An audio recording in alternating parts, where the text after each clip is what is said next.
Hi, my name is Jazmine. I'm a student here at Mississippi State University studying exercise science with a minor in sports medicine. I'm from Charlotte, North Carolina, and today I'll be doing a presentation on the image of cheerleading in sports. So let's begin. Cheer is life. Cheerleading at its finest. Cheerleading is defined to be a sport that incorporates both cheering, chanting, and dancing, both in support to any athletic team, whether it's the football team, the basketball team, the volleyball team, or maybe even the track team. It doesn't matter. Cheerleading develops so many different characteristics throughout their lifetime, including hard working, positive attitudes, being commitment, and having dedication, not only against the team, but with the supporting team as well. Sportsmanship, confidence, and athleticism. Cheerleaders have so many different responsibilities.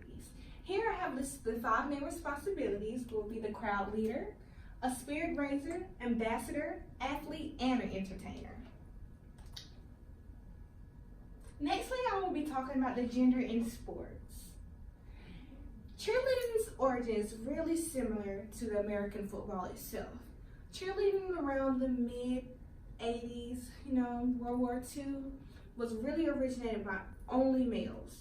They were the only people that you would see cheering. But now we have so many different diversity where women are predominantly the main people who even have the interest into cheering and instructing. But here in Winston-Salem, you will see many.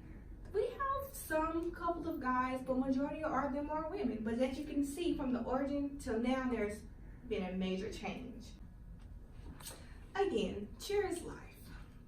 Within gender ideology, it often doesn't fit gender naturally. People often use sports to maintain a dominant definition of itself, which leads to the feeling of homophobia. Homophobia affects men and women. It creates fears and challenges both with the gender definition itself and ones who are gender normative. Relating back to the history, what I stated before in the previous slide about the origin of cheerleading and how it's dominantly produced by males and not women. However, that makes the whole homophobic situation look very biased because you can't go from being the mindset of having a dominant male, sport to having a dominant woman sport and then just forgetting all about men existed. That's bias. This is unfair. So what is homophobia? And who defines it? I really don't know, honestly. Because relating back here to the video, I personally don't see anything homophobic about it. Oh, we haven't. So I'm gonna mute the video. But the whole concept here is just look at the males. I relate that as them being the main strip of the team. You see their stunt partners, the tumbling. Nothing's feminine about anything they're doing. But relating back to the generation now, yes, you may see some guys shake, but to the origin, not to the origin, but relating back to the origin of cheerleading, this is what male cheerleading is. This is what cheerleading looks like. The competition, the flipping, the stunting, the choreographs. Look how just tight motions. That's what cheerleading is. So back to what we were talking about. Whoopsie, here, let's get everything back going. Sorry about that. We gotta, how do you get it back? Oops. Alrighty. There we go.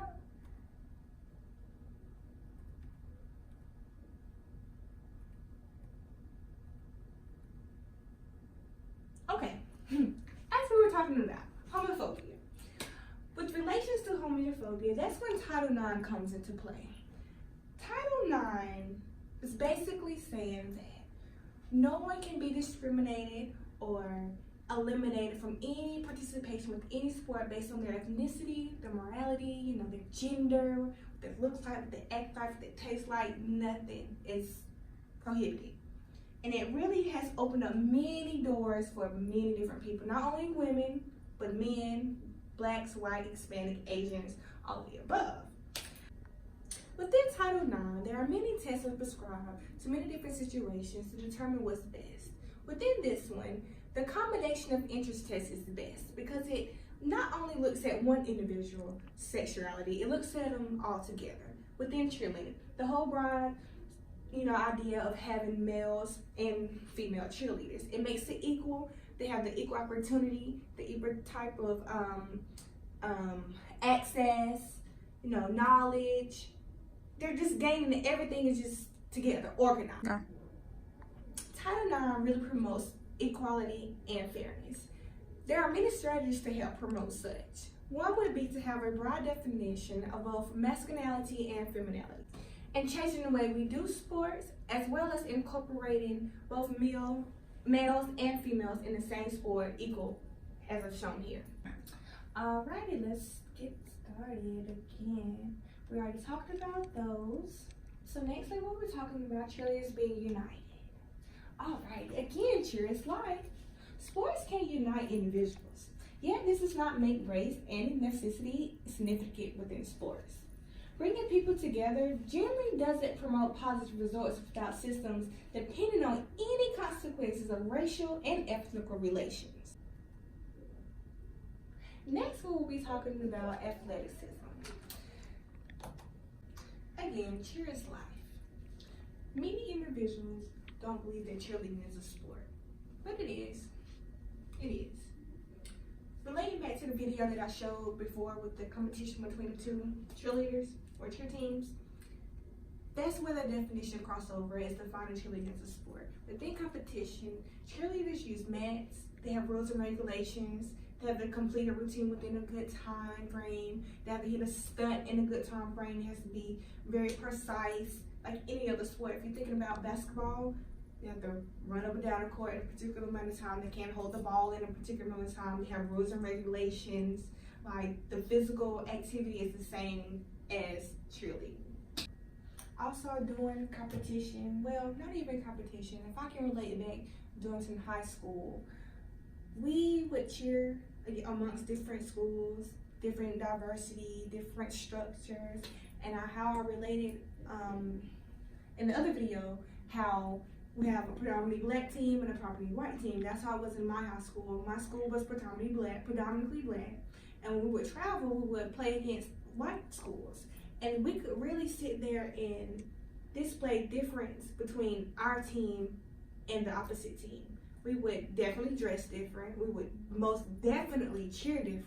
Our appearance was different and everything. And I guess that's where racism or that bias concept can come into play, because when I cheered in high school, our type of cheering was more based upon motions and, the deepening in the voice and making sure your emotions are tight. Where at a predominantly white school, they're more about stunting and of course, hitting your emotions right. But the cheers are more precise, where you have here, like in Mississippi State, our cheerleaders do more shaking, where if you go to Wake Forest, where you have more technique. And that's where that bias discrimination comes in also, that I meant to point across earlier. However, relating back to the concept of competition, the Women's Sport Foundation has classified that anything that can be judged or qualified is considered a sport. And again, within competition, you have to hit a stunt correctly, you have to hit it in the right amount of time, you have the right amount of people, you have to make sure that the motions and the movements you're doing are appropriate, and if not, then you're penalized. Same way in the sport. If you foul out, you're going to get penalized. If you do anything that's against the rules and regulation, there will be a penalty. In conclusion of my presentation about the image of cheerleading in sports, I really talked about a lot today about the definition of cheering, which is using cheering, chanting, and dancing to supporting any athletic team. I talked about the origin of cheerleading itself, where it's predominantly, participated by men during World War II, mid-1800s. I talked about cheerleaders uniting one another, so coming together, not just by females, but males and females coming together as one, unity, equality, all we ask for. We talked about athleticism and how cheerleading is a sport, because again, cheerleading is life. Thank you. I'm Jazmine, and nice seeing you.